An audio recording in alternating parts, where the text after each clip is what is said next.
Hello UK family, welcome back to my YouTube channel guys. It's so good to be back. I know you saw me last week Tuesday, but like I said before, we actually shoot the videos one after the other. I literally get into a change of clothes and hello guys, happy Tuesday, although it's still on the same day. So although you saw me last week, I actually haven't been filming for quite some time. So yes, it feels good to be back. It's even extra good because I actually am shooting from PE today. Those people that have followed me for a long time will know I lived in PE for many, many years before I moved to Mthatha. So something about the vibe is pleasantly familiar.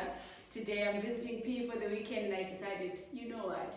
Why not? Let's do this. Tingo isn't here, although Tingo should be here, but I'll try and not make it too heavy. But before we do that, I am going to thank you one more time. I will never tire of that culture to keep on reiterating how grateful I am for where you choose to spend your time on a Tuesday, for those that are loyal to the Tuesday, and subsequent to the Tuesday for those who watch later. Thank you guys so much. You underestimate how this thing can be very taxing, can be very difficult and sometimes inconvenient, but it's easier to stick to a precedence you've set when there is some positive iteration coming from the other side that please do this, we like it when you do this, etc., etc. It adds, another motivation for me to sit on the chair when I sometimes otherwise don't feel like it. So thank you for still making this a worthwhile experience. Thank you for helping me stick to my goals by motivating and encouraging me, and just thank you for the ongoing applause that you give me, and I appreciate her so much in ways that I can never articulate in words. Welcome back if you are returning, and welcome to you if you've recently joined the family. Today we're unpacking the dynamics of abuse, particularly what happens in the mind of the person that is abused. I am considering this from almost a GBV and femicide kind of perspective, so please bear with us if you are not female, but obviously we're going with stats and we're going with probability, so my examples will be coming from that narrative. And I decided to do this, I suppose, from a place of encouraging collective empathy, because this is something that could happen literally to any of us, because the accountability when it comes to abuse actually belongs exclusively to the perpetrator. So it says nothing about the wisdom and decision making of the person that is on the other side. It could literally happen to anyone if you are sharing romantic space with an abuser. And the biggest thing with abusers is the fact that there is nothing that distinguishes them, that is obvious, that can help you make an informed and premeditated decision before engaging with them. So this is why it could literally be any of us. It doesn't matter how smart you are, it doesn't matter how wise you are, because there is nothing in your selection of romantic partners that indicates lena ke into yingxaki. It means whoever chooses to engage romantically with another adult, whoever chooses to engage interpersonally with another adult, doesn't know that they're an abuser until much later. And this empathetic stance is so important to remember when we all ask that very unkind question: why aren't they leaving? Why did they stay for so long? Why did it have to get there? And I was hoping I could shed some light into that, and maybe we can be more supportive towards our friends, our family members, and our loved ones, colleagues, etc., that could potentially be in those situations, because when we utter such words, we make it difficult for them to disclose the abuse to us, because our statements sound judgmental, our statements sound exclusionary, and somewhat self-righteous, because we believe there's something wrong with them, because we could never end up in such a situation. We could never, okay guys, fast, because we could, with the quality of person that is on the other side, not so much the person that is on the receiving end. I think the first and foremost thing that I want people to understand, in abuse situations, is the fact that usually the abuse happens alongside other pro-social behaviors that mimic other normal relationships. So things like remorse, things like apologizing, things like making amends are common in all romantic relationships, and abusers do this too. So it's very difficult when there's been an insult, an injury, a discomfort, that makes it easy for you to be like, no, this is too different from what I know, and therefore this is abnormal. Because if a person hurts you and you cry and they come tomorrow and acknowledge the pain that they've caused and apologize to you, these things have happened in other pro-social settings as well. So you start attaching normalcy to it because it looks normal. It looks normal. It's what everybody else does. So it's very important to know that the behavior hardly ever happens in isolation. it's usually accompanied by a multitude of other things that are good, that are positive, that are pleasant. So that's usually the dissonance that comes, from the person that's on the receiving end, that yes, I know that happened, but it isn't the only thing that happened. I suppose this should rule out the possibility that they're stupid. Guys, people that have been, on the receiving end of abuse are not stupid. They're actually quite intelligent. So the fact that they didn't jump at the first yell is because that in isolation wasn't enough to make a decision to terminate the entire relationship. And this is an important thing to consider. Two, severity, I suppose, is another thing.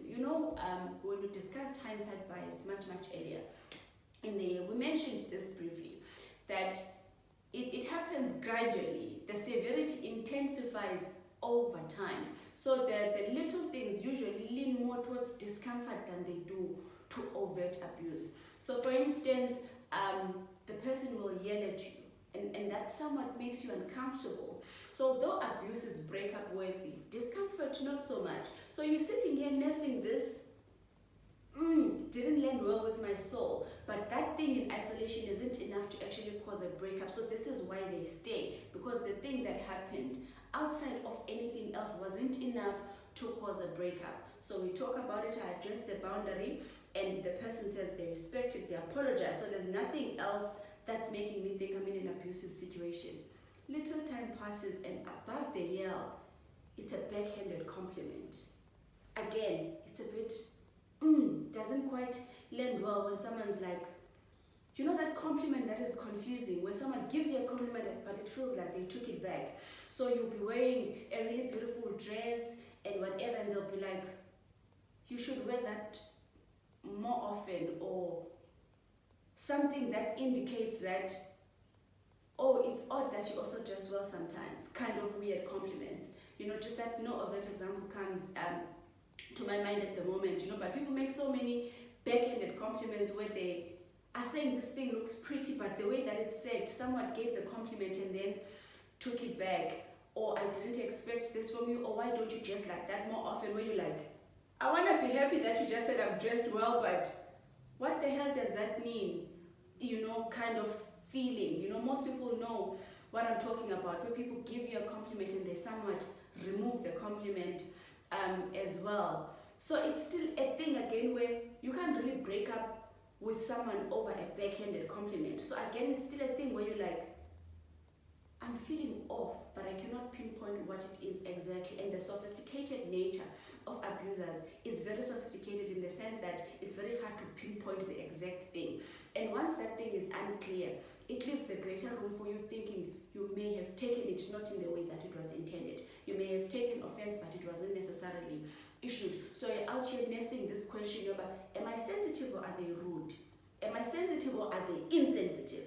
Kind of thing. Because I go straight, abusers like to play in the gray. They like to play in the gray because this is where gaslighting comes in, to make you feel like you are imagining, this offense that you seem to think you have taken. So it's little things like this, and then you cook, and then it's, this is really great, but have you tasted my mother's pasta or whatever, where you're like, okay, you said this is great, but at the same time, you kind of said someone else is greater at what I'm doing than I am. So you're always nursing this thing that, what did they do wrong? They gave me a compliment and they gave their mom a compliment. Why is this not landing well with my soul? Kind of thing. And again, what this does, one, it removes the capacity to trust your judgment, because you're uncomfortable, but it's not matching with the objective evidence as to why you're uncomfortable. Because this person is interacting like it's just fine, your reality isn't matching your feeling. And there's this incongruence between what you are nursing on the inside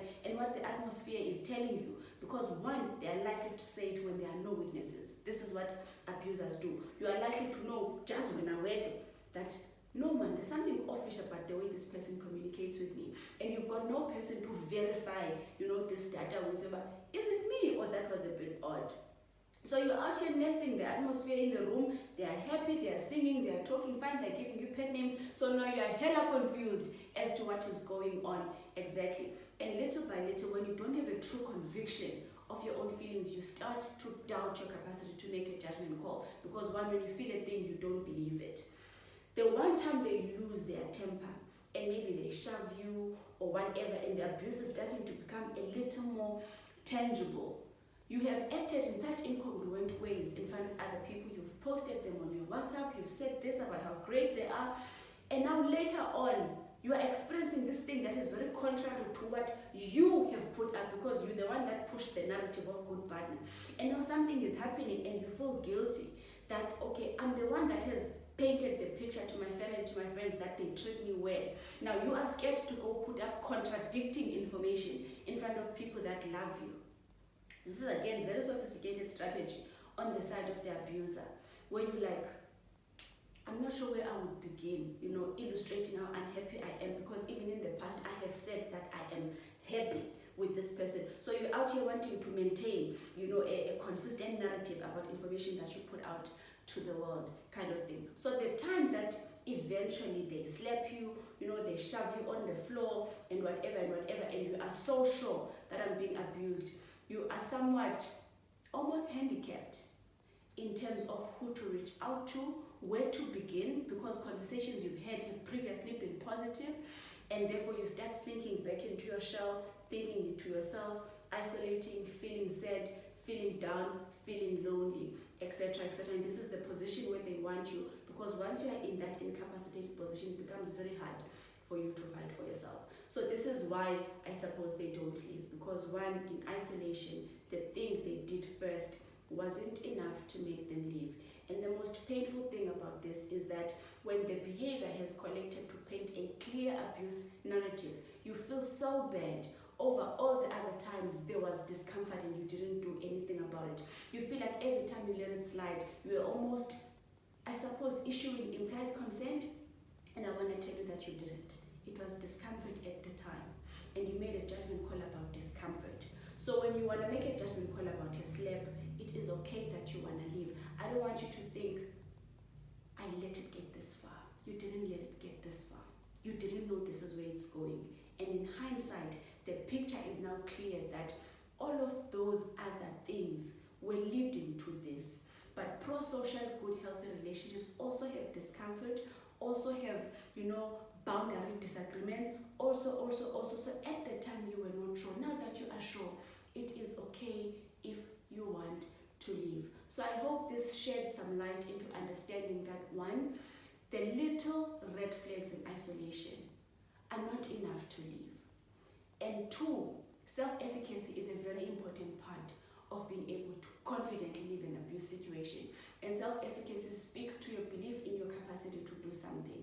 And abusers go for that first. They first remove your capacity and your conviction in yourself that you know what you know and you are capable of living, because they are likely to remove your confidence in very, very small things. They are first likely to diss how you dress. They are first likely to diss how you cook in very subliminal ways that make you doubt how good you are at things. So imagine if you even doubt that you can make decent eggs, what is the likelihood of you being confident that you can start an entire life on your own? So it's like they first injure you here and injure you here, injure your limbs. And then when we say, why didn't you leave? We're talking to a person here that is very weak in all of the resources that make it okay for them to leave. The best thing you can do for yourself when you're in a situation like this, in fact, in any relationship, is to always be in constant engagement with your support system. There is nothing that confirms what you believe in your gut as witnesses and affirmations from people that see it the way that you see it. But once your relationship is and people that love you don't have eyes into what is going on, it's very hard for you to match what you are experiencing with the objective, observation of someone that you trust, where you're like, yeah man, yentombi, ndibona right, okanye, because firstly, abusers tend to isolate you. Abusers will do this thing of isolating you from people that you love. It's like they're blocking all the exit doors that you will one day need when they eventually become very explicit and you need to act. Most of them zivalekile. So you don't actually know who to reach out to, because one, they've isolated you from your friends, so you can't reach to the friend. You can't reach into your own internal coping resources, because they've destroyed all of them, from their backhanded compliments, from their insults, from their subliminal remarks, from their disrespect, etc., etc. So your self-efficacy is the most important thing to protect in any relationship, whether it's abusive or not.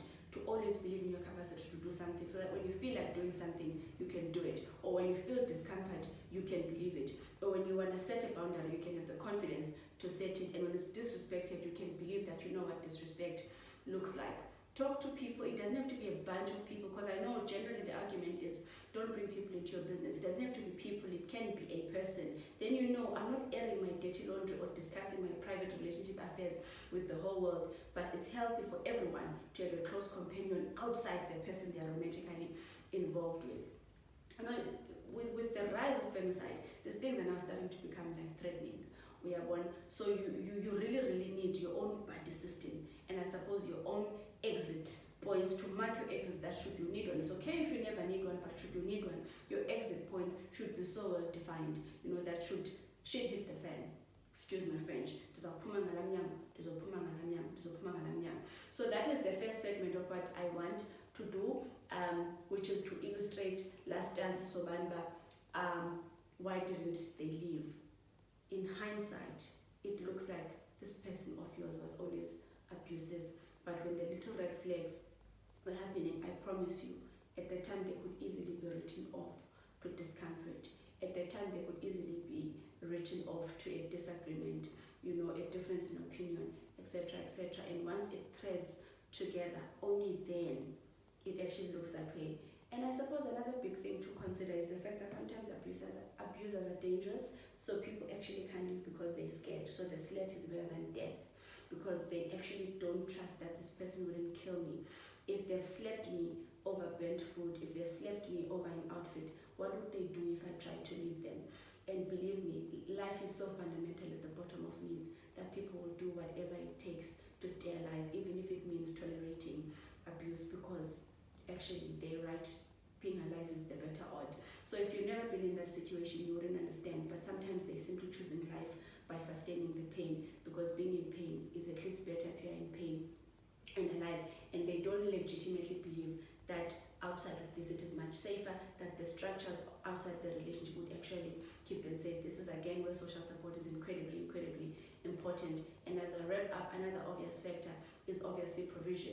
Like I said, an abuser hardly ever is just an abuser. They're generally an abuser and a dad. They're generally an abuser and your provider. They're generally an abuser and the breadwinner, etc., etc. And that dual role, sometimes you want to hang on to the other role that they play and learn, by the way, so foolish, but in order to access that, sometimes I have to tolerate this. And when you're looking practically at the alternative odds, they are not favorable. So a life outside of this and a life outside of this, and out again with the social support, you don't have a lot of people encouraging baby steps. You don't have a lot of people mapping your exit, that you can stay with me in the beginning phases of you having left the abusive situation. I can take the kids. So what if, that are very practical, that are very logical. What am I going to do with the kids under dual income? What am I going to do about shelter? And the thing that social support does, the thing that therapy does, the thing that loved ones do, they answer all what if about. And once you begin to have answers, you gather some courage to think, I can at least make the first step out. And then the rest of the steps, I won't figure them out on my own. And when an abuser has been successful with you, that is the first thing that they will do, to convince you that you are alone, to convince you that you are not seeing this the way that they've intended, and to convince you that you are being dramatic, etc., etc. My advice, believe your discomfort the first time. Believe your discomfort the first time, and make sure you don't create any allowance for it to happen again without consequence. So when you set a boundary, set it that the next time you do that, this is going to be my consequence, and issue that consequence explicitly should that thing arise again. So if someone raises their voice, it'll be like, do not yell at me. Next time you yell at me, this is what I'm going to do. And should they yell at you again, do that. Because this is what abusers do. They test your boundary and you move it when they apologize. And they do it again and you move it. Let your boundary be clear, explicit. Do not move it so that the disrespect can be clear as well. So you are not confused about whether am I sensitive or not. It's very difficult to hold someone accountable to a boundary you did not set, because I was one about because but when you're saying don't do that again clearly, and you get them to consent that they won't do it again in their apology, next time they do it again, you know exactly that it was now not an accident. The thing with poorly defined boundaries is that it's easier for them to act like they were not aware. They're not aware that this is hurting you. They're not aware that this is your boundary. They're not aware. So please make them aware. But more than anything, guys, social support. And for us who are social support, believe them. And when you are the one who has noticed the red flags, please do shed some light into your friend. But in your shedding of light, also offer practical exits. Because when you pass a romantic, pass in love, they can feel judged by your stance and your opinion of their partner. It's important to always reiterate that I don't approve, but I will support what you do at any given stage should you ever need to get out. I'm 10 digits away. Before I will go fetch you and really mean it. This gives them courage to one day exit when it has become clear to them. So I hope that has somewhat begun a dialogue in your head of understanding exactly how subliminal, how vague, and how grey abusive situations can become. And I hope it can relieve the shame if you have stayed to think, I'm so stupid. How could I not leave Gongoba Besiti? I'm so smart. How can it be me? No, it's very grey, and in isolation the information isn't obvious. When it eventually becomes obvious, don't judge yourself for the other previous times that you have excused it. Love you guys. Obviously this isn't an exhaustive list. This dialogue could be ongoing, but to respect our YouTube time, I am going to step off now, and I will see you next Tuesday. Bye.